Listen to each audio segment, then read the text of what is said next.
Honorable Election Commissioner Dr. Sukhbir Singh Sandhu ji, Honorable Election Commissioner Dr. Vivek Joshi जी, चुनाव आयोग के वरिष्ठ अधिकारीगण और मीडिया के मेरे दोस्तों,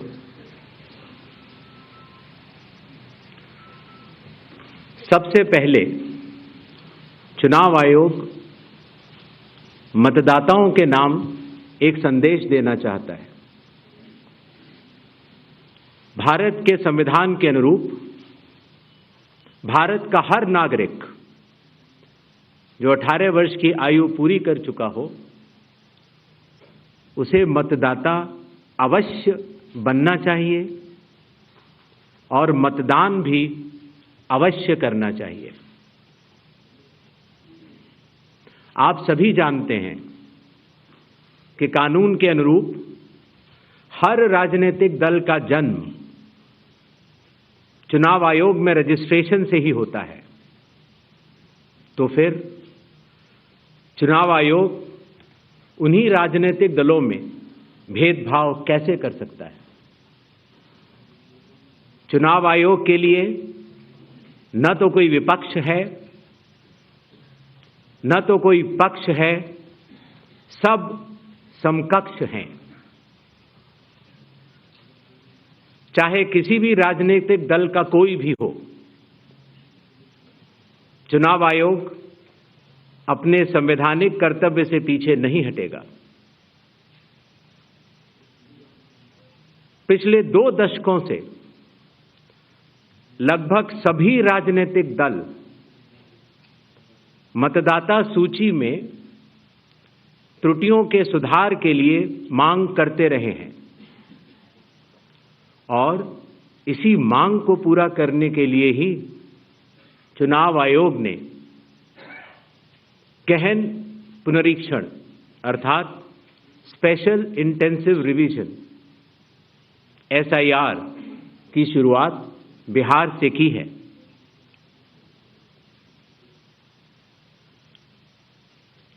SIR की प्रक्रिया में सभी मतदाता, बूथ लेवल ऑफिसर्स और सभी राजनीतिक दलों द्वारा नामित 1.6 लाख BLAs ने मिलकर एक प्रारूप सूची तैयार की है। इस प्रारूप सूची की एक कॉपी आप सभी लोगों को दी गई है, जिसमें कि हर बूथ में जब ये प्रारूप सूची तैयार की जा रही थी तो सभी राजनीतिक दलों के बूथ लेवल एजेंट्स ने उसे हस्ताक्षर के साथ भी सत्यापित किया है। इस प्रारूप सूची में त्रुटियां हटाने के लिए एक बार फिर निर्धारित समय परिधि में सभी मतदाता और राजनीतिक दल मिलकर अपना बहुमूल्य योगदान दे रहे हैं। विगत आंकड़ों के अनुसार स्वयं मतदाताओं ने लगभग 28,370 ऐसे क्लेम्स एंड ऑब्जेक्शंस दिए हैं और जो मतदाता 1 जुलाई को 18 वर्ष की आयु पूरी कर चुके हैं या 1 अक्टूबर को 18 वर्ष की आयु पूरे करने वाले हैं, ऐसे 1,03,703 मतदाताओं ने भी अपना आवेदन फॉर्म 6 और डिक्लेरेशन के साथ किया है।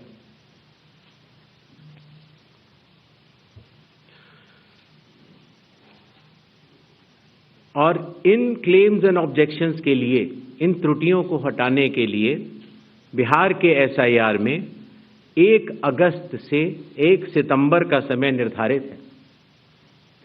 अभी भी 15 दिन का समय बाकी है।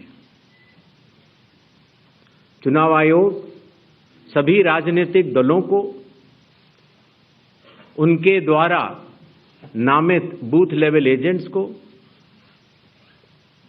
नेशनल लेवल पॉलिटिकल पार्टीज को, स्टेट लेवल पॉलिटिकल पार्टीज को आह्वान करता है कि आने वाले 15 दिनों में जो भी प्रारूप मतदाता सूची उनको दी गई है उसमें अगर कोई भी त्रुटि हो तो उसको प्रिस्क्राइब्ड फॉर्म के तहत जमा करें। चुनाव आयोग के दरवाजे हमेशा सबके लिए समान रूप से खुले हुए हैं। जमीनी स्तर पर सभी मतदाता, सभी राजनीतिक दल और सभी बूथ लेवल ऑफिसर्स मिलकर एक पारदर्शी तरीके से कार्य कर रहे हैं, सत्यापित भी कर रहे हैं, हस्ताक्षर भी कर रहे हैं और वीडियो टेस्टिमोनियल्स भी दे रहे हैं।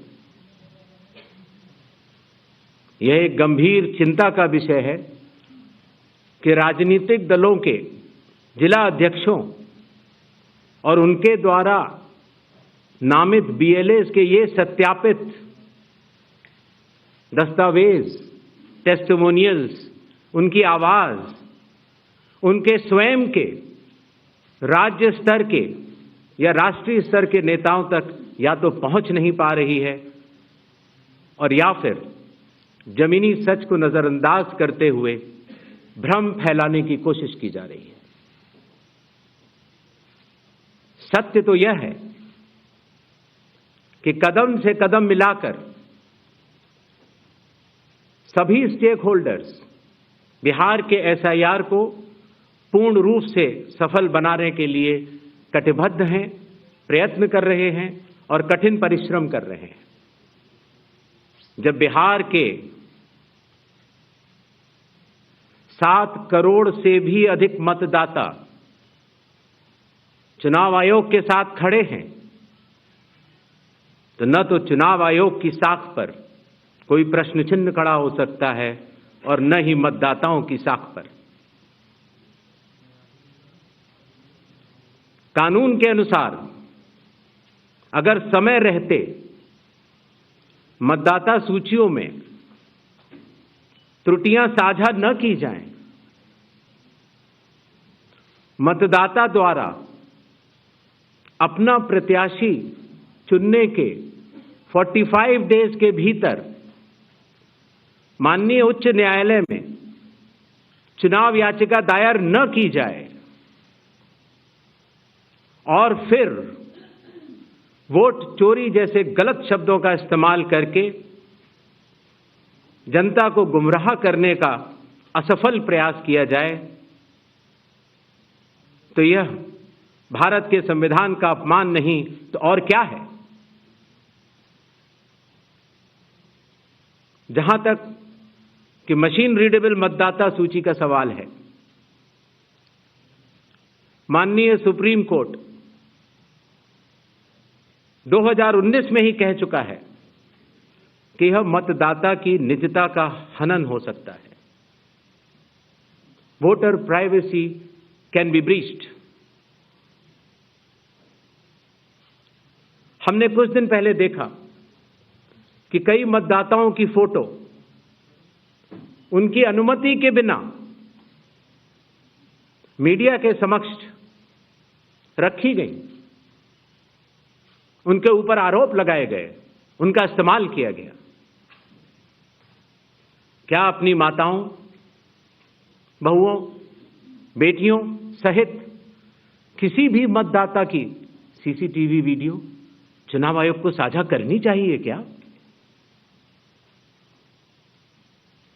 मतदाता सूची में जिसका नाम होता है वही अपने प्रत्याशी को चयनित करने के लिए वोट डालता है। लोकसभा के चुनाव की प्रक्रिया में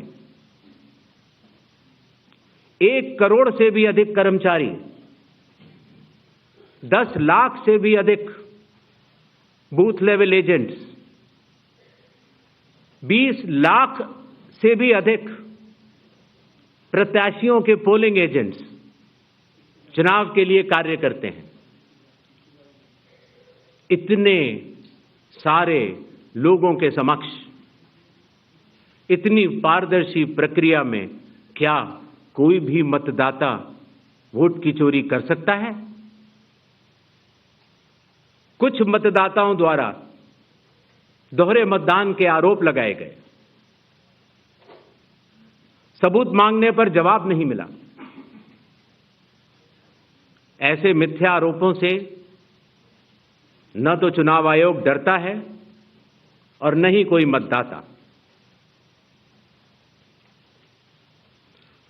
जब चुनाव आयोग के कंधे पर बंदूक रखकर भारत के मतदाताओं को निशाना बनाकर राजनीति की जा रही हो, तो आज चुनाव आयोग सबको स्पष्ट करना चाहता है कि चुनाव आयोग निडरता के साथ सभी गरीब, अमीर, बुजुर्ग, महिला, युवा सहित सभी वर्गों और सभी धर्मों के मतदाताओं के साथ बिना किसी भेदभाव के चट्टान की तरह खड़ा था, खड़ा है और खड़ा रहेगा। जय हिंद, जय Bharat.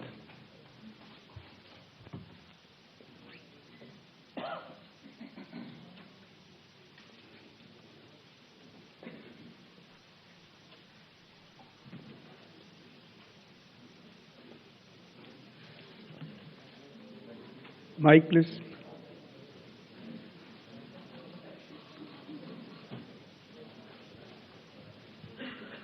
Sir, good evening. I am Prashant from Asianet News. Sir, here. हाँ, Prashant from Asianet News. As you know, after Rahul Gandhi's press conference, there are many issues coming up from different states, including states like Kerala. Will you initiate an inquiry into all these allegations which are coming from different states? next 5 questions. 22.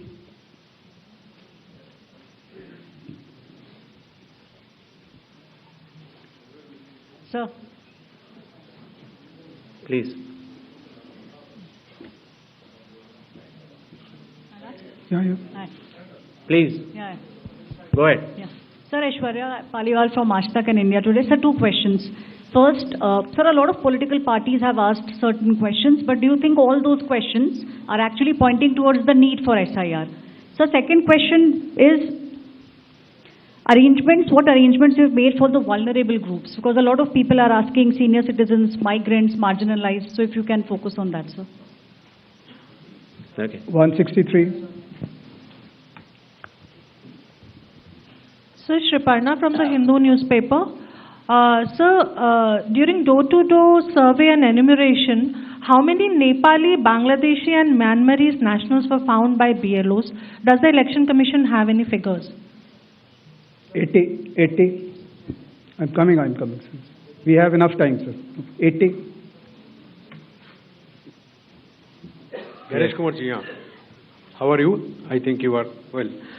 This is Sandeep Shornokar from Bartaman newspaper. It's a West Bengal, one of the largest newspaper.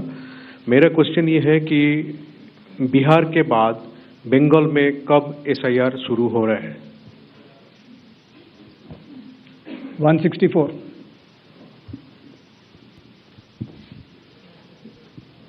Sir Neeraj हूँ news 18 India से, network 18 से। हमारा सवाल है कि special summary revision सालाना तौर पे होता है हर साल, तो SIR की जरूरत आपको कौन सा मतदाता सूची दोनों प्रक्रिया से अलग मिलेगा, हम ये जानना चाह रहे हैं। और एक सप्लीमेंट्री सवाल है इसी के साथ कि आपने कहा कि कुछ पॉलिटिकल पार्टीज के नेता भ्रम फैलाने की कोशिश कर रहे हैं। उनका ये भी कहना है, राहुल गांधी की मैं बात कर रहा हूँ, थोड़ी देर पहले उन्होंने कहा है क्यों उन्हीं से शपथ पत्र सिर्फ मांगा जा रहा है, दूसरे लोग, दूसरी पार्टी के लोग जो सवाल कर रहे हैं उनसे क्यों नहीं। इन 5 सवालों को पहले ले लेते हैं।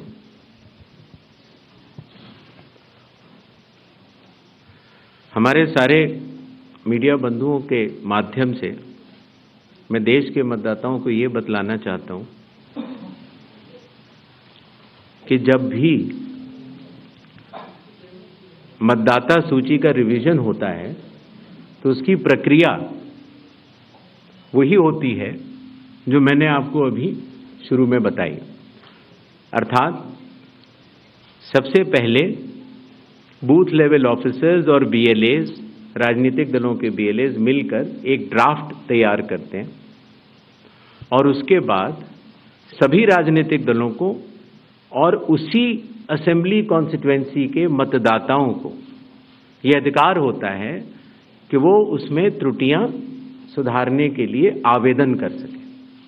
आवेदन 3 तरह के हो सकते हैं, या तो किसी का नाम छूट गया हो तो फॉर्म 6 होता है, या किसी का नाम गलत जुड़ गया हो या किसी और को जुड़वाना हो तो फॉर्म 7 होता है, और या कई बार उसमें विवरण गलत हो जाए, आपकी नाम की स्पेलिंग गलत हो जाए, फोटो गलत हो जाए, एड्रेस गलत हो जाए तो फॉर्म 8 होता है।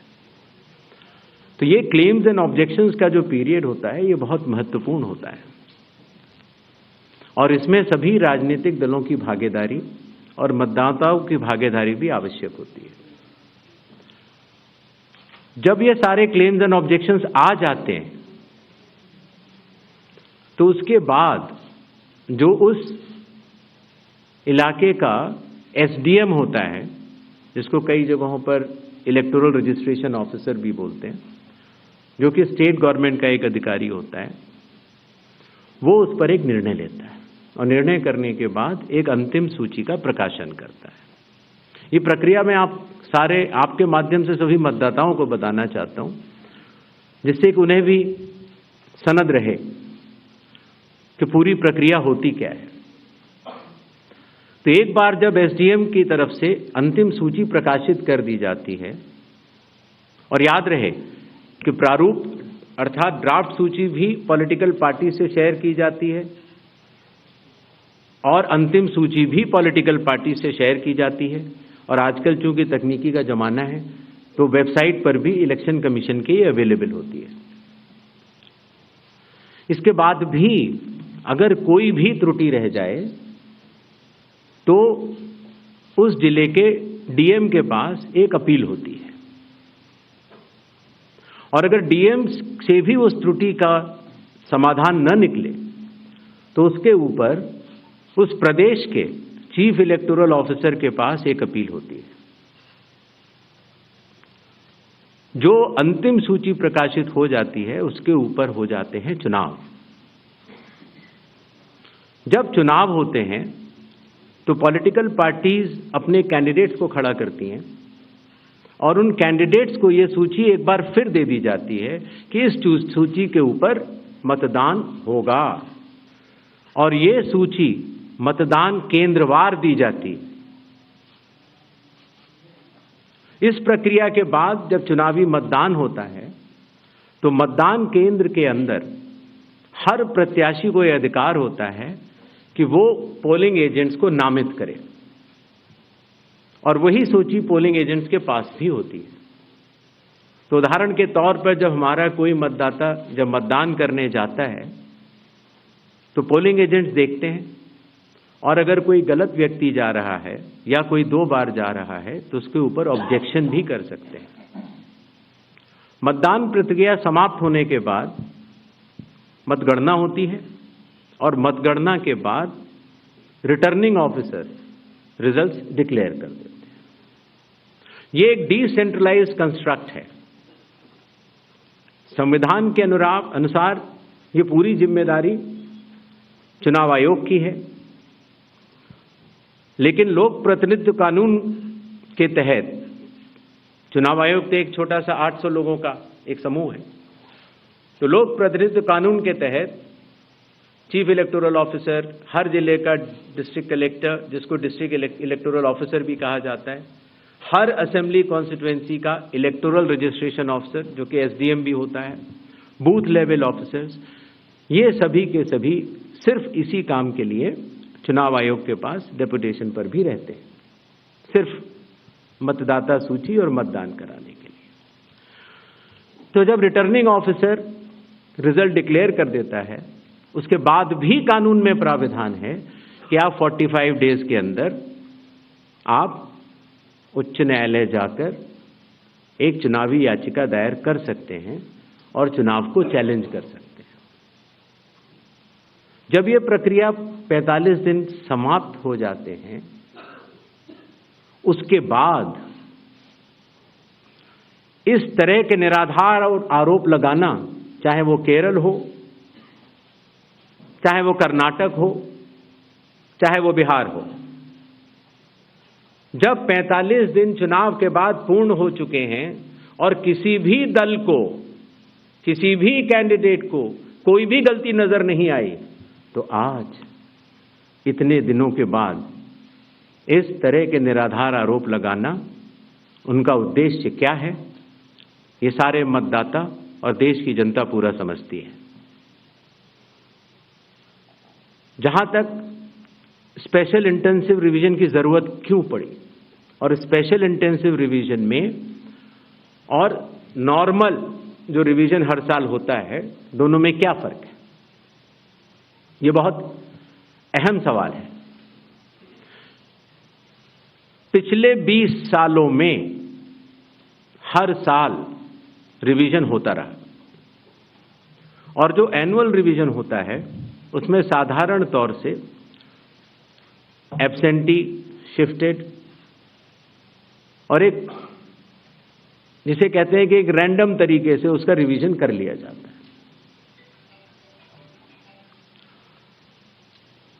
जब पिछले 20 सालों से इंटेंसिव रिवीजन नहीं हुआ, हालांकि पहले होते थे, अभी तक भारत में 10 से ज्यादा बार स्पेशल इंटेंसिव रिवीजन हो चुके हैं और स्पेशल इंटेंसिव रिवीजन की खासियत ये होती है कि मतदाता सूची को, इलेक्टोरल रोल को टोटली मैक्सिमम प्योरीफाई करने के लिए एक इन्यूमरेशन फॉर्म भरा जाता है और हर मतदाता उसको जब भर के देता है तो उसका नाम मतदाता सूची में फ्रेश, एकदम नए तरीके से सूची बनाई जाती है।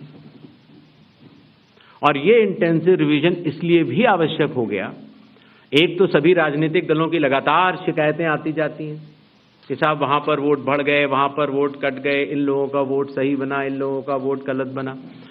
साथ ही साथ समय के साथ कई लोग जो गांव में रहते थे, जहां पर उनका वोट था, वो शहर में आ गए, उनका वोट गांव में रह गया और जब वो शहर में आए तो वोट कटवाने की प्रक्रिया की भी अपनी कानूनी जटिलताएं हैं, तो उनका वोट गांव में भी रह गया, शहर में भी हो गया।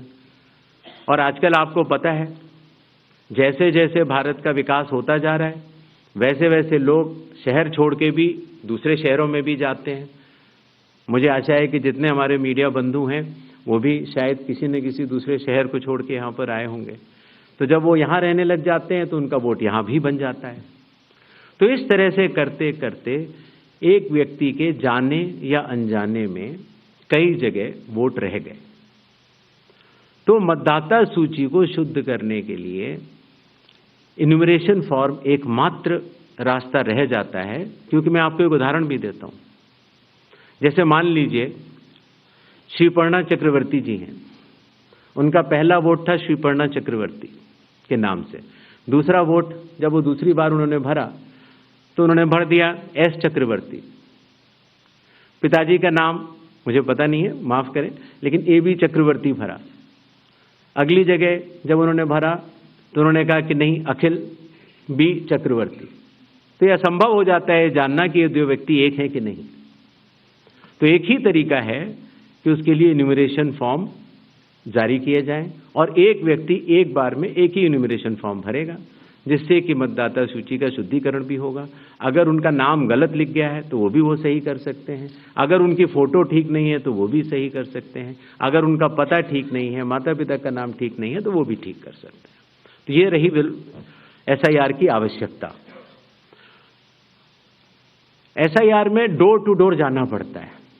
बूथ लेवल ऑफिसर हमारे बिहार के लगभग 90,000 booth level officers 7 crore 89 lakh लोगों के घर घर जाकर उन्होंने एक एक व्यक्ति को एन्यूमरेशन फॉर्म दिया।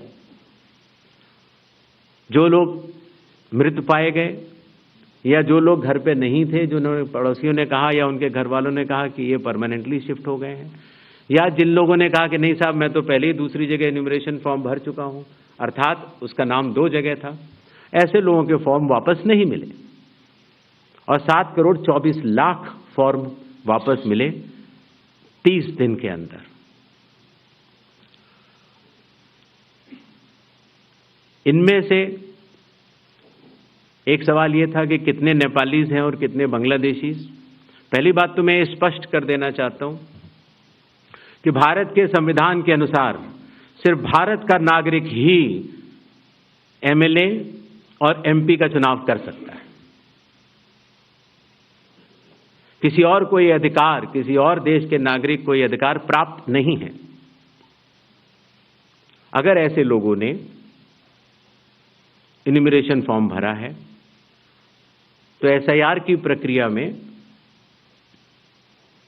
अपनी पात्रता सिद्ध करने के लिए कुछ दस्तावेज भी मांगे गए, जिनकी गहन जांच 30 सितंबर तक होनी है। और ऐसे केस में जो ऐसे लोग हैं जो कि हमारे देश के नहीं हैं, गहन जांच के दौरान वो पाए जाएंगे और निश्चित तौर से उनका वोट नहीं बनेगा। जहां तक वेस्ट बंगाल के एसआईआर की तारीख की बात है, हम तीनों कमिश्नर्स एक उचित समय देखकर उसका निर्णय लेंगे कि कब वेस्ट बंगाल में होना है या देश के अन्य राज्यों में कब होना है। उसकी तारीखों का ऐलान आने वाले समय में उचित समय पर किया जाएगा। एक और सवाल था कि जब इतनी पारदर्शी प्रक्रिया है तो फिर भ्रम फैलाने वाली कोशिश पर आप कुछ लोगों से ये कह रहे हैं कि फॉर्म 7 दे दें और कुछ लोगों से कह रहे हैं कि आप शपथ पत्र दे दें। इसका जवाब ये है, लोक प्रतिनिधित्व कानून में जो सबके लिए बराबर है, मेरे लिए भी है, आपके लिए भी है और किसी भी सांसद के लिए भी है और किसी भी एमएलए जी के लिए भी है। अगर आप उसी निर्वाचन क्षेत्र के निर्वाचक हैं तो आपको समय रहते शिकायत करने का पूरा मौका है। आप फॉर्म 6 भर सकते हैं, फॉर्म 7 भर सकते हैं, फॉर्म 8 भर सकते हैं। आपके राजनीतिक दल के बूथ लेवल एजेंट्स को भी यह अधिकार प्राप्त होता है कि वो एक शपथ देकर 10-10 फॉर्म भी बूथ लेवल ऑफिसर्स को दे सकते हैं, बशर्ते आप उस विधानसभा क्षेत्र के निर्वाचक हो। लेकिन अगर आप उस विधानसभा क्षेत्र के निर्वाचक नहीं हैं, उस कॉन्स्टिट्यूएंसी के आप इलेक्टर नहीं हैं, और अगर आप अपनी शिकायत को आगे बढ़ाना चाहते हैं, एक विषय होता है शिकायत करना, एक होता है उसके ऊपर भ्रम फैलाना, और एक होता है उसके ऊपर चुनाव आयोग पर आरोप लगाना।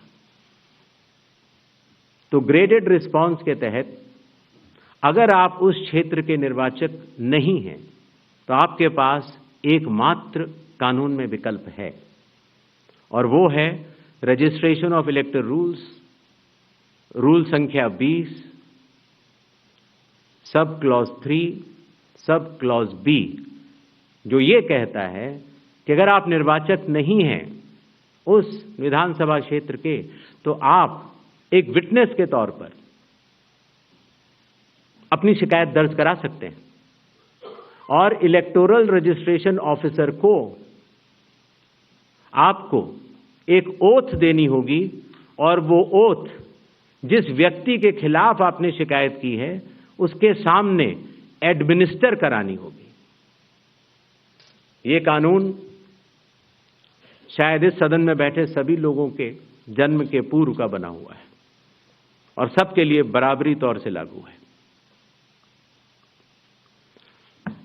आशा है इन 5 सवालों को मैंने जवाब दे दिया होगा। आगे बढ़े। 4. I'm coming. Hi, sir. Please, I'll come to you, no problem. Hi, sir. Vrinda from Hindustan Times. Yes.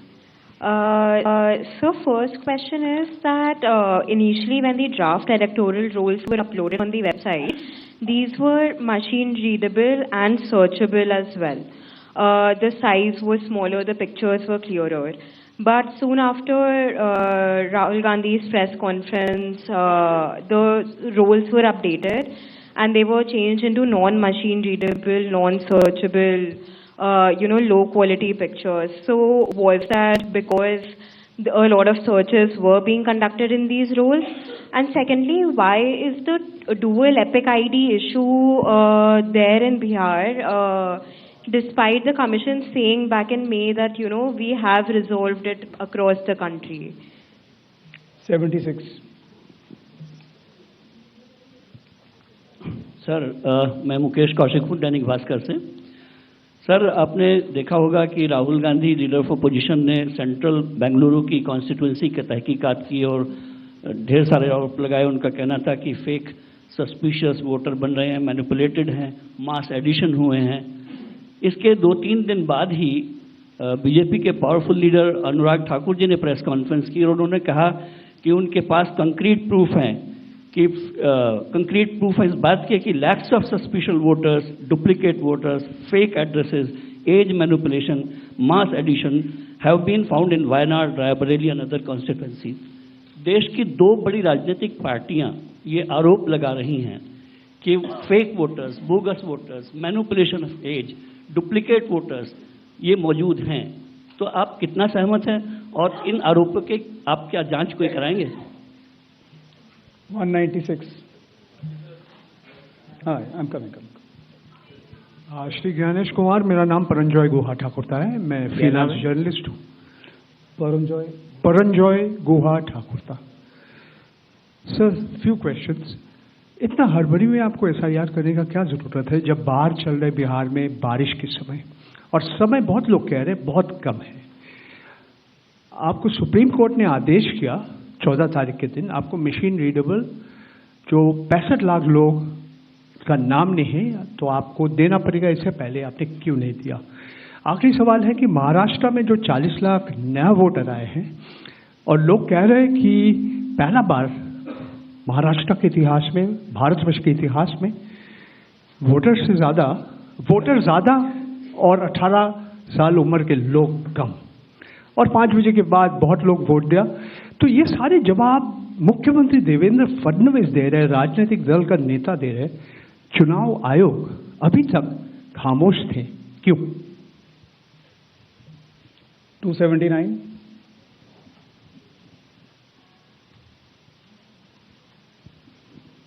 Sir, मैं पीयूष पांडे हूं, TV9 भारतवर्ष से।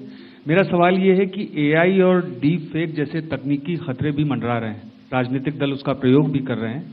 क्या चुनाव आयोग के पास इस पर शिकंजा कसने के लिए कोई कानूनी प्रावधान है, और क्या इसको लेकर के कोई कदम उठाया जा रहा है? दूसरा एक सवाल मेरा ये है कि सुप्रीम कोर्ट ने जब आदेश दिया तब चुनाव आयोग 65 लाख हटाए गए वोटरों की सूची जारी करने की दिशा में काम कर रहा है। क्यों राजनीतिक दलों के कहने पर पहले ऐसा नहीं किया गया? 147. We'll start the next round. Sir मैं गौरव श्रीवास्तव, टाइम्स नाउ भारत से। मेरा सवाल ये है सर कि चूंकि हम लोग चुनाव आयोग भी देखते हैं, सुप्रीम कोर्ट में सुनवाई भी देखते हैं, बार बार ये सवाल उठा, और जिस बात को आप कह रहे हैं कि भारत का संविधान कहता है कि भारत का नागरिक ही वोट डाल सकता है, लेकिन भारत के नागरिक ही वोट डाले और चुनाव आयोग नागरिकता तय करे के बीच की जो एक पतली सी रेखा है उसको लेकर जो कानूनी लड़ाई है वो कैसे सुलझने वाली है? और दूसरा ये कि जो ये बार बार विवाद आता है कि वोटर लिस्ट जो है वो सर्चेबल हो, फिर उसमें एक जैसे कई नाम आए, क्या ऐसी कोई प्रक्रिया या आधार को लेकर जो चर्चा है कि अगर आधार से लिंक कर दिया जाए सिर्फ इस मकसद से कि एक व्यक्ति के पास दूसरा वोटर ID कार्ड न बनने पाए जब तक कि डेटाबेस में ऐसी जानकारी हो, इसके लिए आयोग क्या कदम उठा रहा है? ठीक, तो इन 5 अपने जर्नलिस्ट का मैं जवाब देता हूं।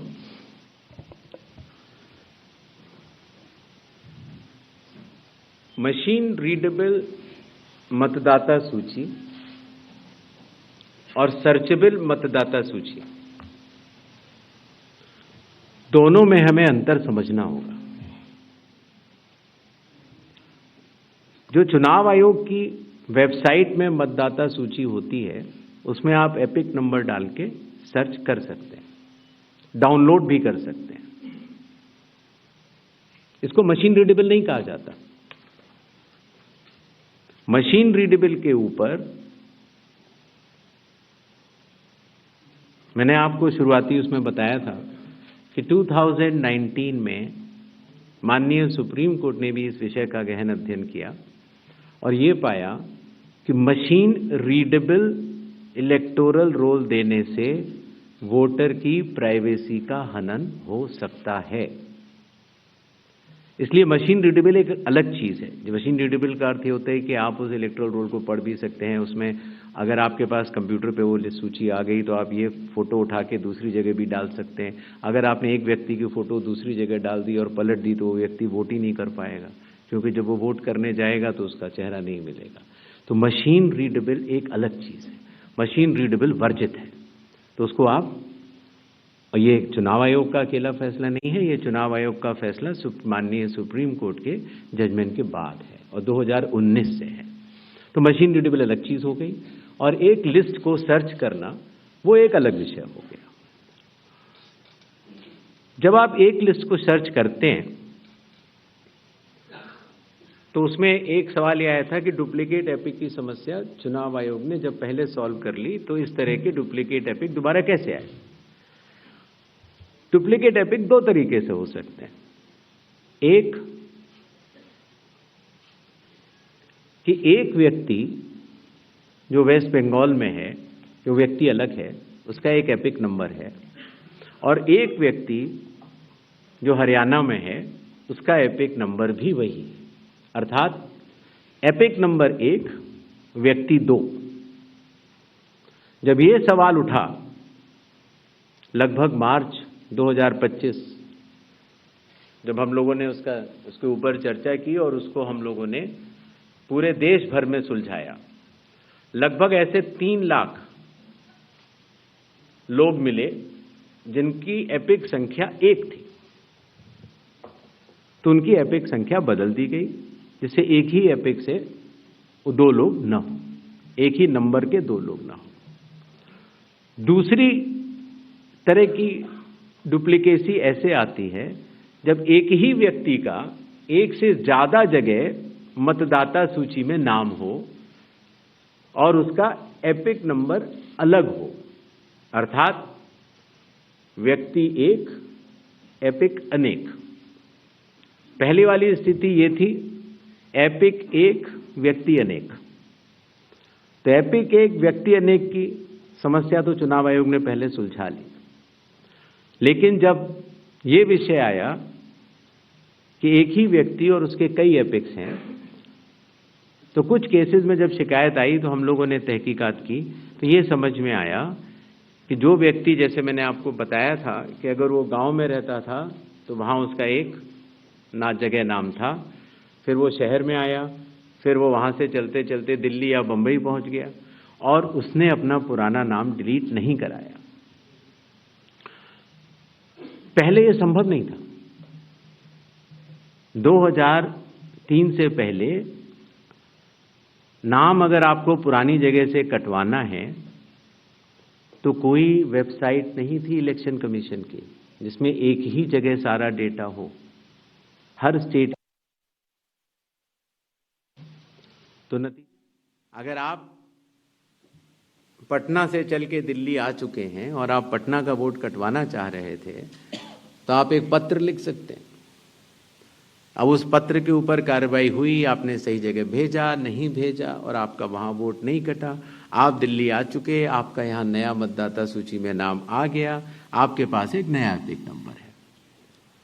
तो 2003 से पहले चूंकि तकनीकी सुविधा अवेलेबल नहीं थी तो इस तरह के बहुत लोग जो माइग्रेट कर करके अलग अलग जगह गए, उनके नाम कई जगह आ गए।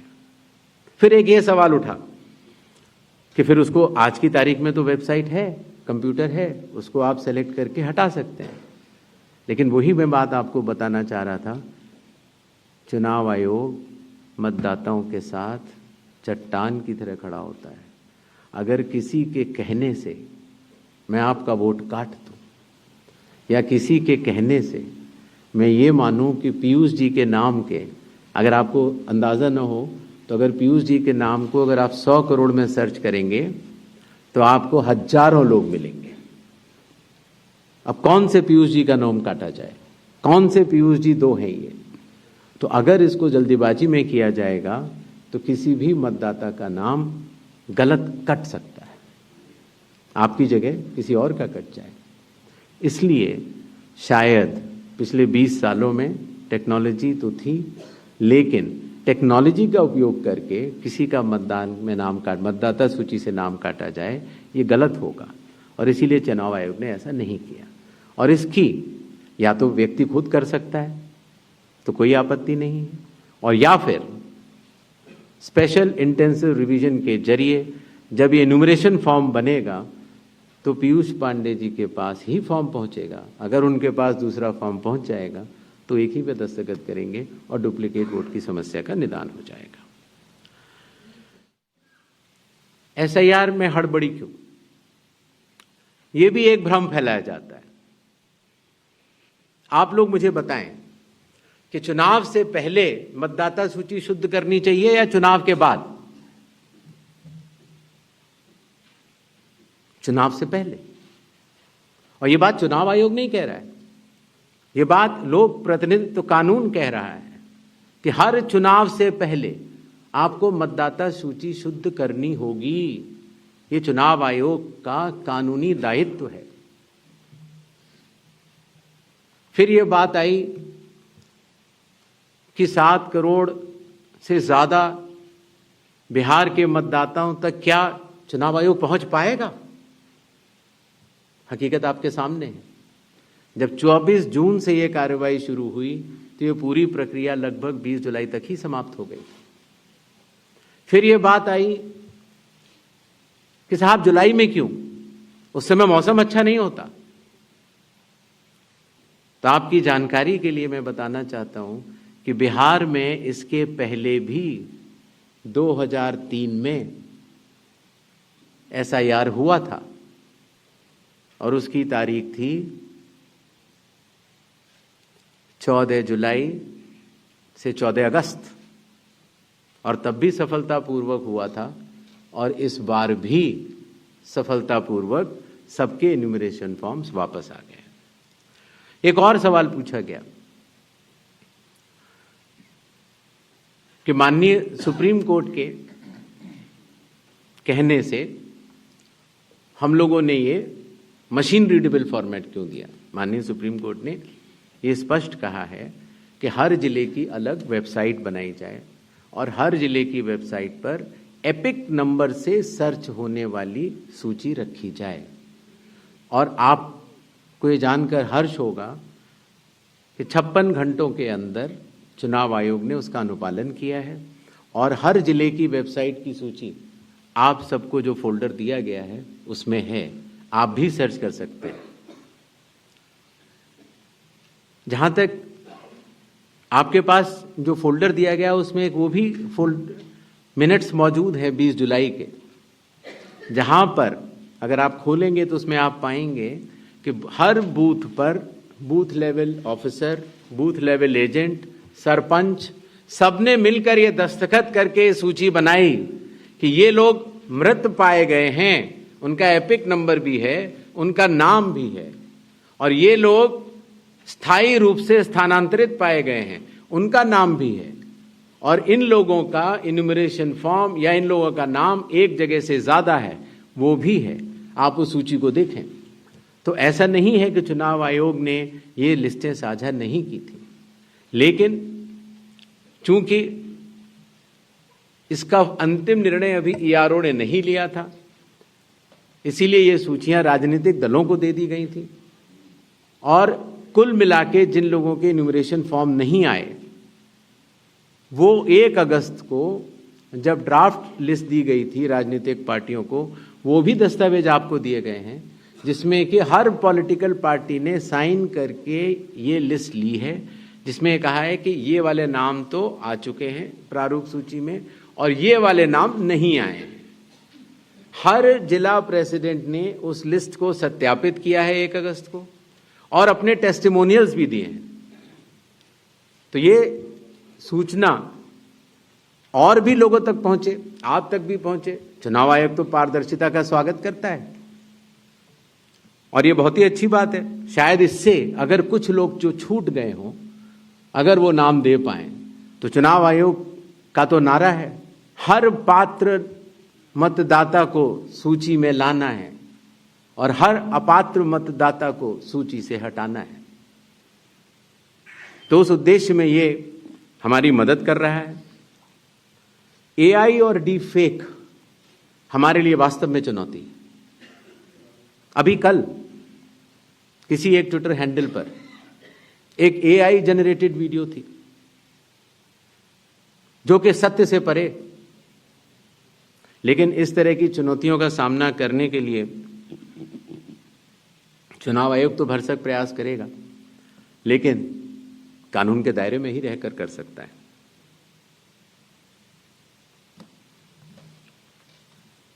एक और सवाल आया था कि आखिर चुनाव आयोग पात्रता की जांच क्यों कर रहा है। संविधान के अनुच्छेद 326 में हर मतदाता की पात्रता स्पष्ट रूप से लिखी गई है और वो पात्रता ये कहती है कि मतदाता सूची में नाम आने के लिए सिर्फ भारत के नागरिक और 18 वर्ष की आयु पूरे कर चुके व्यक्ति ही पात्र हैं। रेजिडेंसी लॉज भी हैं जो कि अलग कानून में बनते हैं, जो कि ऑर्डिनरी रेजिडेंट हैं, या कोई व्यक्ति जो संविधान या किसी कानून के अनुरूप उसको वर्जित किया गया है चुनाव लड़ने के लिए, उनका नाम नहीं आ सकता। तो आर्टिकल 326 जो कि चैप्टर इलेक्शंस के अंदर आता है, जो कि हम यहां पर आपके समक्ष बैठे चुनाव आयोग की एक संवैधानिक जिम्मेदारी है, हम उसको निभाने के लिए पात्रता की जांच कर रहे हैं। नेक्स्ट 187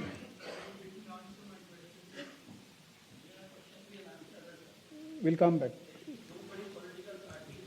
उसका जवाब मैं दे चुका हूं, शायद आपने, मैं दोबारा बता देता हूं। ग्रेडेड रिस्पांस होता है चुनाव आयोग का। अगर आप किसी भी विधानसभा के निर्वाचक हैं और समय रहते हुए अगर आप त्रुटियां बताते हैं तो आपको फॉर्म 7 भरना होता है। अगर आप किसी भी विधानसभा के निर्वाचक हैं और समय परिधि के बाद अगर गलतियां बतलाते हैं तो उसको सिर्फ एक राजनीतिक स्टेटमेंट माना जाता है। अगर समय के बाद आप त्रुटियां बतलाते हैं और मतदाताओं और चुनाव आयोग पर चोरी का आरोप लगाते हैं तो इन तीनों की ग्रेडिंग में फर्क है। और इसीलिए मैं सभी से यह निवेदन करूंगा कि अगर आप निर्वाचक नहीं हैं और अगर आपको शिकायत करनी है चुनाव आयोग के समक्ष, तो आपके पास, मेरे पास, किसी भी सांसद के पास, किसी भी एमएलए के पास और आपके पास भी सिर्फ एक ही विकल्प है, और वो विकल्प है registration of electoral rules, rule 20 sub clause 3 sub clause B, जिसमें कि आपको इलेक्टोरल रजिस्ट्रेशन ऑफिसर के सामने जिस भी कारण से आप बता रहे हैं कि ये गलत है, आप वो एविडेंस प्रोड्यूस करेंगे और आप शपथ लेंगे और आप इस बात को बताएंगे। आगे 187 Gyanesh sir, We'll come back. Ankit Gupta ABP News से। सर, 2-3 सवाल हैं जो एक दूसरे से जुड़े हुए हैं। पहला सवाल ये है, जिसका भी आप भी जिक्र कर रहे थे कि साल भर में जो है ये स्पेशल समरी रिवीजन जो है कई बार होता है, समरी रिवीजन। तो इस साल की शुरुआत में जब जो है समरी रिवीजन हो चुका था, तो उसके बाद पिछले 6-7 महीनों में करीबन 22 लाख लोग मृत पाए गए, करीब 32 लाख शिफ्ट हो गए। तो ये आंकड़ा पिछले 6-7 महीने में 22 लाख लोग मर कैसे सकते हैं, ये सवाल उठाया जा रहा है। अगर समरी रिवीजन हुआ था और अब तक, तो ये आंकड़ा जो है क्यों इतना ज्यादा भिन्न, पहले ये सब क्यों नहीं हुआ। इसी के साथ में उसी से जुड़ा हुआ सवाल ये है, विपक्षी पार्टियां ये कह रही हैं, इसका मतलब तो ये है 2024 का 1 साल पहले जो चुनाव हुआ था, वो इसका मतलब जो तमाम आप 65 लाख का आंकड़ा अभी दे चुके हैं, हो सकता है ये आने वाले दिनों में और बढ़े, उन फर्जी मतदाताओं के साथ में हुआ था क्या चुनाव? ये तो सिर्फ बिहार की बात हो रही है, तो क्या इन फर्जी मतदाताओं के साथ में 2024 का चुनाव हुआ था? तीसरा सवाल इसी से जुड़ा हुआ, क्या ये एनआरसी हो रहा है एसआईआर की आड़ में? ये सवाल लगातार कहा जा रहा है, और वो क्यों कहा यह जा रहा है कि एक धर्म के लोगों को वोट काटे जा रहे हैं, एक पार्टी को फायदा पहुंचाने के लिए कार्रवाई की जा रही है। तो लगातार इस तरीके के सवाल। 185। मेरा नाम मुकेश कुमार सिंह है, मैं एक फ्रीलांस जर्नलिस्ट हूं। मैं आपसे जानना चाह रहा हूं कि इस बात का ग्रेडिंग कैसे की जाएगी कि जो अभी आपने उदाहरण देके बताया कि ईपीआईसी में एक आदमी नाम डुप्लीकेट करेगा, जब तक आपके पास कोई यूनिक फीचर नहीं होगा, जैसे आधार के मामले में बायोमेट्रिक्स एक यूनिक फीचर का काम करता है हर इंडिविजुअल के लिए ना, उसी तरीके से अगर आप ईपीआईसी से इसको नहीं जोड़ेंगे तो ये संभव ही नहीं है कि आप कभी जिंदगी में डुप्लीकेसी को चेक कर पाएं, चाहे कितने एफर्ट्स कर लें। यहां आपको टेक्नोलॉजी की ही मदद लेनी पड़ेगी, मैनुअली ये ह्यूमनली पॉसिबल नहीं है। और इसी से जुड़ा हुआ सवाल ये भी है कि जब इस तरह की चीजें हमारे सामने आती हैं, यानी डुप्लीकेसी को चेक करने की, वही डुप्लीकेसी हमारे सामने जब वोटर लिस्ट में सामने आती है तो एक नया बखेड़ा खड़ा होता है। अब चुनाव आयोग के सामने सबसे इंपॉर्टेंट चीज ये है कि अगर किसी चीज की शिकायत की जा रही है तो क्या चुनाव आयोग सबसे पहले शिकायत की जांच करने पे जोर देगा या शिकायतकर्ता कौन है उसकी जो है वो कलई खोलने पे जोर देगा? ये एक ऐसी सवाल, एक कॉन्स्टिट्यूशनल इंस्टीट्यूशन पे इस तरह का दाग भी लगना अपने आप में शर्मनाक है। यानी अगर उससे आप हमें बचाइए, इस देश को तो बचाइए, इस डेमोक्रेसी को बचाइए, हम आपसे ये उम्मीद करते हैं। 247। नहीं, just one. I'll come back to you. No problem. Damini Nath from the Indian Express. Sir, 7.24 crore electors forms were received as of 1st August. So how many of these submitted documents along with that? And now that 15 days are over, how many more documents have been made for these electors? And the other question I have is regarding, recommended by BLO and not recommended. What is the basis on which BLO will recommend or not recommend if the documents have not been submitted? 39. Good afternoon sir, Manohar Kesari, news x और India news से। Sir चुनाव आयोग लगातार clarify कर रहा है और कह रहे हैं सारे डाटा जो है सो मिसलीड करने वाले हैं, लेकिन आज भी राहुल गांधी ने इस बात को कहा है कि महाराष्ट्र में 1 करोड़ मतदाता जोड़ा गया, वोटों का हेराफेरी लगातार किया जा रहा है। तो क्या इससे चुनाव आयोग की छवि धूमिल नहीं हो रही है? अगर धूमिल हो रही है तो आप लोग लीगल एक्शन उनके खिलाफ क्यों नहीं ले रहे हैं? दूसरा, लगातार वोटर का जो है सो ट्रस्ट चुनाव आयोग पर इससे कम हो रहा है, तो ट्रस्ट बढ़ाने के लिए आप लोग क्या करेंगे? 218। हेलो, इधर सर, मैं सर इधर राइट साइड, प्रशांत देव, न्यूज 24 से। 2 सवाल हैं सर मेरे। पहला सवाल ये है कि जो 65 लाख नाम कटने की बात तो ठीक है, आंकड़े बढ़ भी सकते हैं, घट भी सकते हैं। कितने नाम जुड़े फॉर्म 6 के, मतलब नए मतदाताओं को, जब से एसआईआर शुरू हुई कितने नाम जुड़े? दूसरा, आपने कई बार ये बात कही कि निराधार आरोप लगाए जा रहे हैं, वोट चोरी की जा रही है जिसमें कोई सत्यता नहीं है। अगर ये बात सच है, दूसरी तरफ आप ये कहते हैं कि वैध मतदाता कोई छूटे नहीं, और अगर कोई लीडर, कोई भी लीडर अगर इस तरह का झूठ बोल रहा है, क्या आपके पास कोई अधिकार नहीं है उनके खिलाफ कानूनी कार्रवाई करने का? आप उनको बनाते हैं, रजिस्ट्रेशन देते हैं। ये 2 सवाल है सर। पहला ये था कि 6 महीनों में इतने मृत लोग कैसे पाए गए।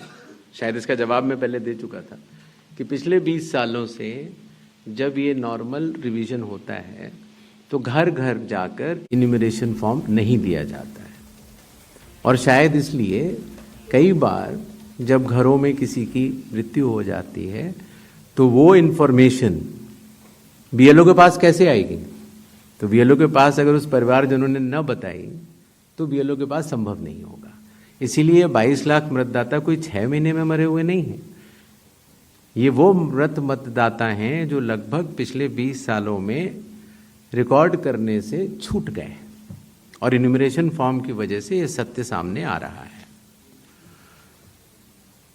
एक बात जो मैं आपके माध्यम से भारत की जनता तक पहुंचाना चाहता हूं वो ये है कि मतदाता सूची एक विषय है और मतदान करना दूसरा विषय है।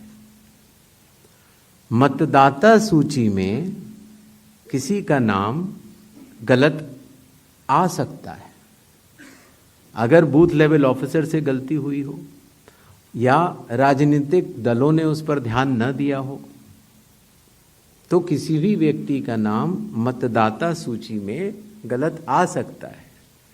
शायद ही किसी भी मतदान केंद्र में उस लेवल का परफेक्शन एसआईआर से पहले न रहा हो जहां की इस तरह की त्रुटियां न रही हो। इसके दो कारण हैं।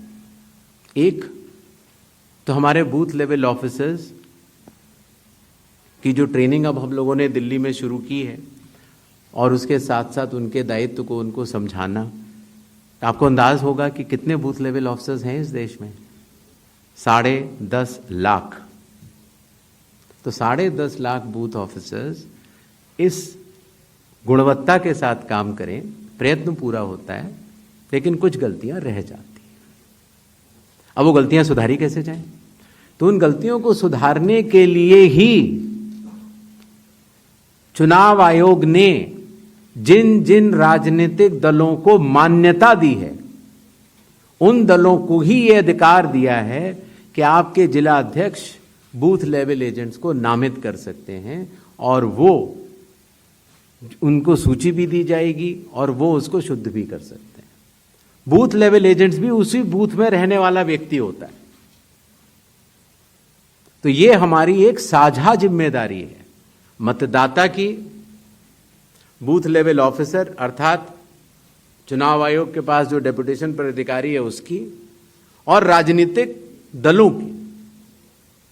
तो मतदाता सूची को शुद्ध करना, जिस पर हम आगे अब एसआईआर के साथ बढ़ रहे हैं, तो साझी जिम्मेदारी है। लेकिन बिहार में चूंकि हमारे बूथ लेवल ऑफिसर्स ने बूथ लेवल एजेंट्स और राजनीतिक दलों के साथ मिलकर ही काम किया, उसकी कॉपीज मैंने आपको दी हैं कि जो लोग मृत पाए गए, जो लोग स्थानांतरित पाए गए, जिन लोगों के 2 जगह मतदाता सूची में नाम है, वो सभी ने मिलकर सत्यापित किए हुए हैं। तो शायद इसीलिए जब 1 अगस्त के बाद हमारी डेली बुलेटिन आनी शुरू हुई तो किसी भी राजनीतिक दल ने अभी तक एक भी आपत्ति दर्ज नहीं कराई है। तो क्या इसके 2 ही अर्थ हो सकते हैं, या तो प्रारूप सूची एकदम शुद्ध है, जो कि चुनाव आयोग नहीं मानता। चुनाव आयोग कह रहा है कि 1 सितंबर तक हम समय देते हैं, इसमें त्रुटियां हो सकती हैं, आइए सब लोग आइए इसको शुद्ध करते हैं। 15 दिन अभी बाकी हैं। 1 सितंबर के बाद अगर उसी तरह के आरोप लगने शुरू हुए तो जिम्मेदार कौन? हर मान्यता प्राप्त दल को अभी भी 15 दिन बाकी हैं। अगर आपको अंदाज हो तो 1.5 लाख से ज्यादा बूथ लेवल एजेंट्स हैं। बूथ लेवल ऑफिसर तो सिर्फ जब हम लोगों ने किया था तो 77,000 थे, उसके आधे थे। हम लोगों ने यह काम 20 दिन में समाप्त कर दिया था। तो मतदाता सूची का गहन परीक्षण, एक एक नाम के आगे मैं निवेदन करना चाहता हूं, आपके जरिए आह्वान करना चाहता हूं कि सभी 12 राजनीतिक दल, चाहे वो राष्ट्रीय पार्टी के हों चाहे वो स्टेट पार्टीज के हों, अभी भी समय रहते 1 सितंबर से पहले इसमें गलतियां बताएं। चुनाव आयोग सुधारने के लिए तैयार है, लेकिन 1 सितंबर के बाद नहीं, क्योंकि उसके बाद वही दौर शुरू हो जाता है कि मतदाता सूची एक अलग चीज होती है और मतदान अलग चीज होती है। मतदान में जब कोई वोटर वोट करने जाता है और वो बटन दबाता है तो एक ही बार दबा सकता है। मतदाता सूची में अगर 2 जगह नाम हो तो वोट चोरी कैसे? नहीं हो सकती। वोट तो एक मतदाता एक ही बार डाल सकता है, और इसीलिए हमने कहा था कि चूंकि इस तरह की पीपीटीज बनाई जाएं जिसमें कि चुनाव आयोग के डेटा को गलत तरीके से एनालाइज किया जाए और उसके जरिए ये कहा जाए कि चूंकि मतदाता सूची में ये नाम है इसीलिए मतदान गलत हुआ। मतदाता सूची और मतदान दो अलग विषय हैं और इन दोनों को अलग अलग ही देखा जाता है। दोनों के कानून भी अलग हैं। मतदाता सूची का कानून है लोक प्रतिनिधित्व कानून 1950 और मतदान करने का कानून है लोक प्रतिनिधित्व कानून 1951। दोनों के नियम अलग हैं, दोनों के लोग अलग हैं और दोनों चीजों को जुड़ा के ऐसा भ्रम फैलाना कि अगर मतदाता सूची में कोई ऐसी चीज है, जैसे एक विषय आया था, किसी ने कहा कि साहब हाउस नंबर 0 है, 80,000 लोगों के हाउस नंबर 0 हैं, इसीलिए वो फर्जी हैं। अगले दिन कई सारे मतदाता खड़े हो गए, उन्होंने कहा नहीं साहब हम तो यहां रहते हैं। तो आपके थ्रू मैं जनता को बताना चाहता हूं कि हर पंचायत और हर म्यूनिसिपैलिटी में जरूरी नहीं है कि आपका घर होते हुए भी उसको घर का नंबर दिया गया। तो चुनाव आयोग जो कि एक एक मतदाता को ढूंढ कर उसका वोट डलवाता है। आपको पता है अरुणाचल प्रदेश का एक गांव है मालेगांव, जहां सिर्फ एक मतदाता बहन के लिए पूरा चुनाव आयोग 2 दिन तक ट्रैकिंग करके जाता है और उनका वोट लेके आता है। वही चुनाव आयोग जो गिर फॉरेस्ट के पीछे एक महंत हैं, उनके लिए 1.5 दिन की ट्रैकिंग करने जाता है, पूरा वोट बूथ बनाता है और वोट लेके आता है। उस कर्मठता से, और आज से नहीं 75 सालों से, उस विरासत से, कर्मठता से कार्य करने वाले चुनाव आयोग के ऊपर अगर निराधार आरोप आप मतदाता सूची और मतदान को मिला के और जनता के सामने अगर ये कहें कि चोरी हो रही है तो ये गलत बात है। जनता सब समझती है। किसी व्यक्ति के अगर 2 जगह वोट भी हो तो भी वो एक ही जगह वोट करने जाता है। 2 जगह वोट करना कानूनी अपराध है। और अगर कोई भी व्यक्ति ऐसा कहता है तो सबूत तो चाहिए। सबूत मांगा था, मिला नहीं। इसी तरीके से जिन लोगों के पास घर नहीं होता, आप लोग भाग्यवान हैं, कई लोगों के पास घर नहीं होता लेकिन उसका नाम भी मतदाता सूची में होता है। और उसका पता क्या दिया जाता है? उसका पता वो जगह दी जाती है जहां वो व्यक्ति रात को सोने आता है, कई बार सड़क के किनारे, कई बार पुल के नीचे या कई बार लैंप पोस्ट के किनारे। और फिर अगर ये कहा जाए कि वो फर्जी मतदाता है, ये हमारे गरीब मतदाताओं, बहनों, भाइयों और बुजुर्गों के साथ एक बहुत बड़ा खिलवाड़ है। 0 नंबर। आपको पता है इस देश में करोड़ों लोगों के घरों के पते के आगे 0 नंबर है। क्यों? क्योंकि पंचायत, म्यूनिसिपैलिटी जिस घर में वो रहते हैं उन्होंने उनका नंबर नहीं दिया। शहरों में अनऑथराइज्ड कॉलोनीज हैं जहां उनको नंबर नहीं है, तो वो अपने फॉर्म में क्या पता भरें? तो चुनाव आयोग के निर्देश कहते हैं अगर ऐसा कोई भी मतदाता इस देश में है, चुनाव आयोग उसके साथ खड़ा है और उसको नोशनल नंबर देगा। और चूंकि कंप्यूटर में जब उसको भरते हैं तो वो 0 दिखता है। इसका अर्थ ये नहीं है कि वो मतदाता नहीं है। मतदाता बनने की शर्तों में आपका पता इतना अनिवार्य नहीं है जितनी कि आपकी नागरिकता और आपके 18 वर्ष की आयु पूरा होना और जितना कि आप उस बूथ के आजू बाजू में रहते हैं। इन अनिवार्यताओं के तहत ही आपका वोट बनता है। शिकायत के ऊपर जांच क्यों नहीं होती? इस सवाल का जवाब भी देना बनता है।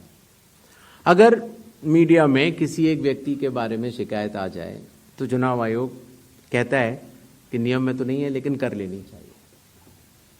वो सीईओ को बोलता है, या सीईओ कई बार चीफ इलेक्टोरल ऑफिसर स्वतः संज्ञान ले लेते हैं, डीएम स्वतः संज्ञान ले लेते हैं और जांच कर लेते हैं। लेकिन अगर आरोप 1.5 लाख मतदाताओं का हो तो क्या बिना किसी सबूत के बिना किसी हलफनामे के 1.5 लाख मतदाताओं को नोटिस जारी कर दिया जाए?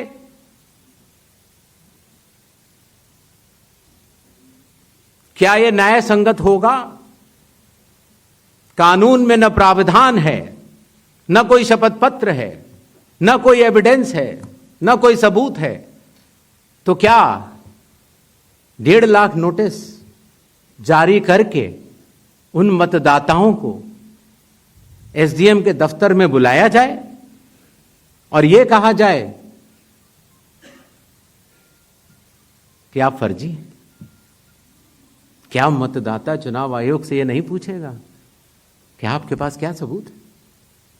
आज भी आपके मीडिया में चल रहा है, जितने नाम लिए गए सब एक एक करके सामने आ रहे हैं। और अगर चुनाव आयोग ने उनको नोटिस दिया होता तो हमारी साख गिरती कि बढ़ती? किसी ने सवाल पूछा था तो मैंने सोचा बतलाता चलो। बिना किसी सबूत के किसी भी वैलिड मतदाता का नाम नहीं कटेगा। चुनाव आयोग हर मतदाता के साथ चट्टान की तरह खड़ा हुआ है। अगर कोई सोचता है कि एक पीपीटी देकर, जो कि चुनाव आयोग के आंकड़े नहीं हैं, चुनाव आयोग ने मतदाता सूची जरूर दी है, लेकिन पीपीटी में गलत तरीके से एनालाइज करना, गलत आंकड़े देना और यह कहना कि पोलिंग ऑफिसर ने कहा है कि इस महिला ने 2 बार वोट दिया है, इतने संगीन विषयों पर बिना हलफनामे के चुनाव आयोग को काम नहीं करना चाहिए। यह संविधान और कानून दोनों से विरुद्ध में होगा। और यह भी मैं आपको बतलाना चाहता हूं कि यह सवाल जो आया था ट्रस्ट, मैंने आपको पहले भी कहा था कि जहां तक मतदाताओं की बात है, हिंदुस्तान में 60% से ज्यादा वोटिंग होती है। जो दुनिया के बड़े बड़े जनतंत्र जिसके लिए सोच सकते हैं, दुनिया का सबसे बड़ा जनतंत्र है भारत। दुनिया का सबसे बड़ी मतदाता सूची हमारे पास है, लगभग 90 करोड़ से 100 करोड़ के बीच में। सबसे बड़ी मतदाता सूची, सबसे बड़े चुनाव कर्मियों की फौज, सबसे ज्यादा मतदान करने वाले लोगों की संख्या, और इन सब के समक्ष, सारे मीडिया के समक्ष यह कहना कि अगर मतदाता सूची में आपका नाम एक बार और है तो आपने 2 बार मतदान किया होगा और कानूनी अपराध किया होगा, और मेरे सारे मतदाताओं को अपराधी बनाना और चुनाव आयोग शांत रहे, संभव नहीं। हलफनामा देना होगा या देश से माफी मांगनी होगी, तीसरा विकल्प नहीं है। आपके माध्यम से मैं यह भी कहना चाहता हूं, अगर 7 दिन में हलफनामा नहीं मिला तो इसका अर्थ ये सारे आरोप निराधार हैं और हमारे मतदाताओं को यह कहना कि वो फर्जी हैं, इसके ऊपर जो भी इस बात को बोल रहा है उसको माफी मांगनी चाहिए। महाराष्ट्र में वोटर लिस्ट बढ़ी, समय रहते जब ड्राफ्ट सूची थी तो दावे और आपत्ति क्यों नहीं जमा कराए गए? जब रिजल्ट निकल आया तब याद आया कि यह गलत था, और एक भी मतदाता का नाम सबूत सहित आज तक चीफ इलेक्टोरल ऑफिसर महाराष्ट्र को नहीं मिला। चुनाव हुए 8 महीने हो गए। महाराष्ट्र में क्यों नहीं उच्चतम न्यायालय में चुनावी याचिका दायर की गई? फिर एक बात यह कही गई कि आखिरी घंटे में इतना मतदान कैसे? चुनाव आयोग ने जवाब दिया था और आप सबने लिखा भी था कि अगर 10 घंटे मतदान होता है तो हर घंटे 10% का औसत होता है। आखिरी घंटे में 10% से कम मतदान हुआ। तो यह बात कैसे कही जा रही है? ऐसा नहीं होता कि किसी भी बात को अगर आप 10 बार बोलते रहें, 20 बार बोलते रहें तो सच हो जाए। सच सच होता है और सूरज पूरब में ही उगता है। किसी के कहने से पश्चिम में नहीं होगा करता। Next, Just next round. 272. Please. 272, 167, 184, 81. ये and last है। 266. Hello Yes. सर, मैं अखिलेश हूँ, IANS न्यूज एजेंसी से। सर, मैं अखिलेश हूँ, IANS न्यूज एजेंसी से। मेरा सवाल यह है कि सुप्रीम कोर्ट ने अभी आपको कहा है कि 22 तारीख को नेक्स्ट हियरिंग होनी है कि आप ये 11 के अलावा जो लोग छूट गए हैं अपना नाम दर्ज कराना चाहते हैं वो आधार लेकर जाएं। आधार को उन्होंने कहा है कि आप उसको कंसीडर कीजिए। इसका मतलब ये है कि आप जब आगे का SIR कराएंगे या पूरे देश में कराएंगे तो आप ये मान चुके हैं कि 12वां आपका आधार होगा। दूसरी बात, दूसरा सवाल मेरा कि राहुल गांधी संवैधानिक पद पे हैं, नेता प्रतिपक्ष हैं, उनके तमाम सवालों को आपने जवाब दिया और कहा कि सबूतों के साथ आरोप लगाया जाना चाहिए। तो क्या आपको लगता है कि वो गंभीरता से आरोप नहीं लगा रहे हैं या वो सिर्फ राजनीति करने के लिए ऐसा कर रहे हैं? तीसरा मेरा सवाल है कि आपने कहा कि बार बार कहा कि आपको दो सवाल पूछिए, अगर देर से आप देते हैं, आप सवाल उठाते हैं तो आपको एफिडेविट देना पड़ेगा। अखिलेश यादव ने 18,000 नामों की एफिडेविट दिया हुआ है। ये राजनीति में बार बार सवाल उठ रहा है कि आपने उसका जवाब नहीं दिया।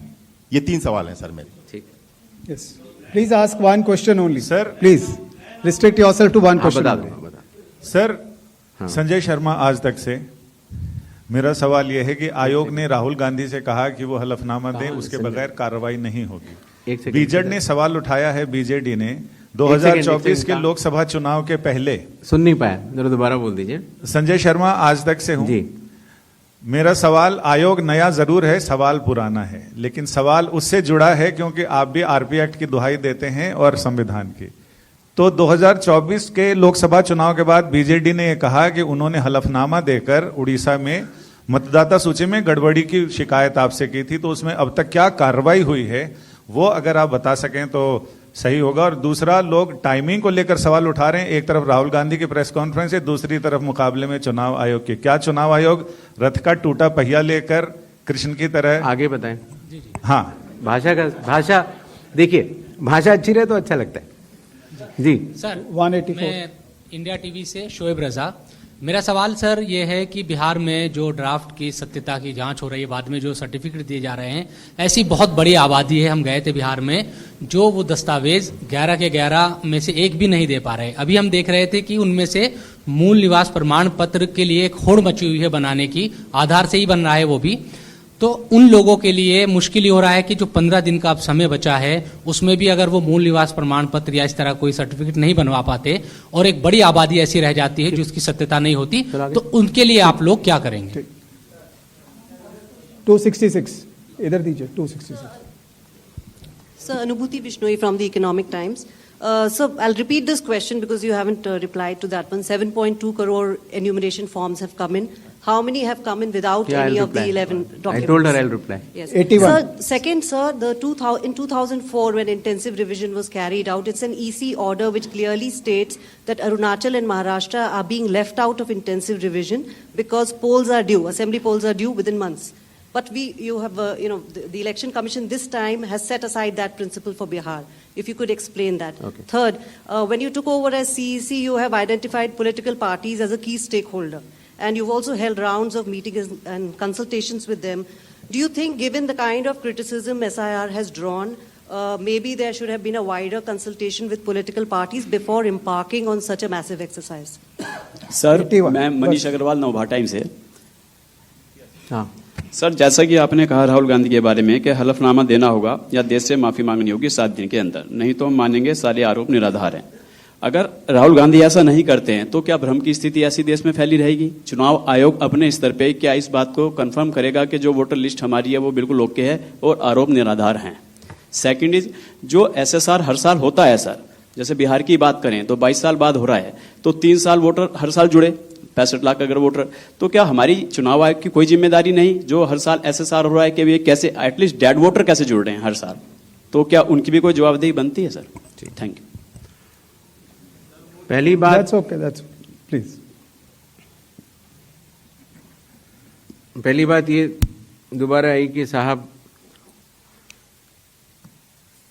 डेट्स को लेकर पूछा गया, तो मैंने स्पष्ट किया था कि लोक प्रतिनिधित्व कानून के अंतर्गत जो रिवीजन होता है वो चुनाव से पहले होता है। बिहार का चुनाव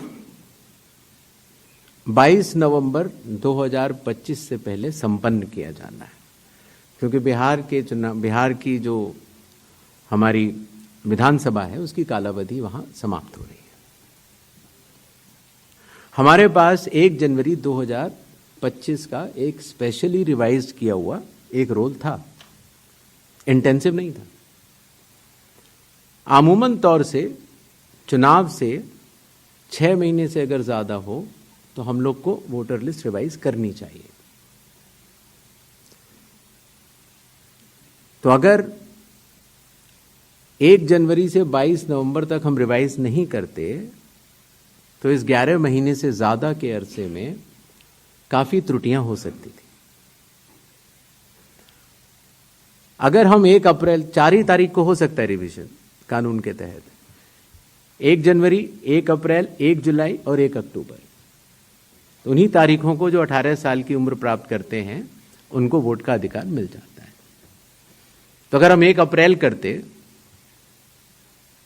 तो फिर यह बात आती कि अभी तो आपने SSR कराया है तो आप फिर करा रहे हैं। अगर हम 1 अक्टूबर करते तो यह बात आती कि बिल्कुल चुनाव सर पर है। तो एक ही विकल्प उपलब्ध था और वो था 1 जुलाई की क्वालिफाइंग डेट मानते हुए एक रिवीजन होना चाहिए।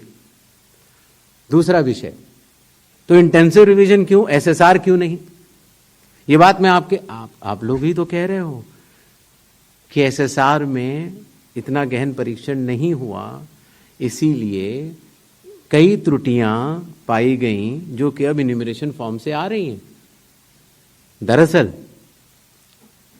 SIR ही तो है जो इन सारे आरोपों का जवाब है।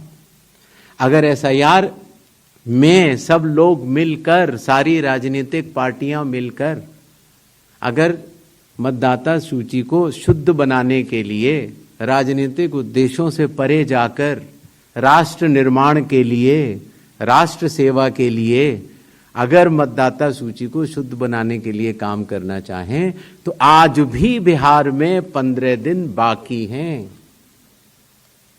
और चुनाव आयोग उन सभी का शुक्रगुजार रहेगा जो मतदाता सूची शुद्ध करने के लिए अपना योगदान देंगे। ये बात कही गई कि किसी एक राज्य से, उड़ीसा से या उत्तर प्रदेश से कुछ शिकायतें की गई। बात वहीं की वहीं है। चुनाव हारने या जीतने के बाद जिस मतदाता सूची पर चुनाव हुआ उसके ऊपर बिना हलफनामा दिए, हलफनामा दिया गया, ये बात ठीक नहीं है, बिना हलफनामा दिए, बिना ओथ दिए, सिर्फ एक पत्र लिख कर अगर हमारे बूथ लेवल ऑफिसर्स और SDMs और DMs इनके कार्यशैली पर अगर कोई प्रश्न चिन्ह लगाता है तो ये गलत है। एक सवाल जो मैं पिछली बार जवाब नहीं दे पाया था कि साहब जो ये SIR बिहार में चल रहा है उसमें कितने लोगों के डॉक्यूमेंट आ गए, कितने लोगों ने रिकमेंड किया, किस बूथ लेवल क्या रिकमेंड किया, डाटा लेने की कोशिश तो हो रही है। लेकिन मैंने आपको पहले बताया था कि चुनाव आयोग मल्टी लेवल कंस्ट्रक्ट से काम करता है। Booth level officer booth level पर है, जहां औसतन करीब 1000 से कम मतदाता है, 200 घर हैं। उसके ऊपर आता है बूथ लेवल सुपरवाइजर जो 10 बूथ लेवल ऑफिसर के ऊपर काम करता है। उसके ऊपर आता है SDM, उसके ऊपर आता है DM, उसके ऊपर आता है चीफ इलेक्टोरल ऑफिसर, और मतदाता सूची का कार्य वहीं समाप्त हो जाता है। चुनाव आयोग में न तो मैं, न मेरे साथी चुनाव आयोग, न कोई चुनाव आयुक्त का अधिकारी और न आप कोई भी वोट जोड़ सकते हैं या काट सकते हैं सिवाय कानूनी प्रक्रिया का पालन किए, कोई भी।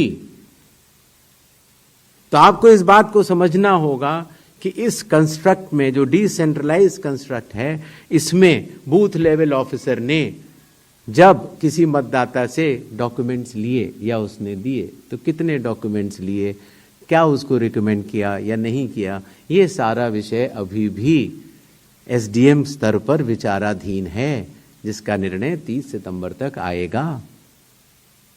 और उसके पहले इस सवाल का जवाब पूछना और बताना दोनों ही त्रुटिपूर्ण भी रहेगा और वो भी रहेगा।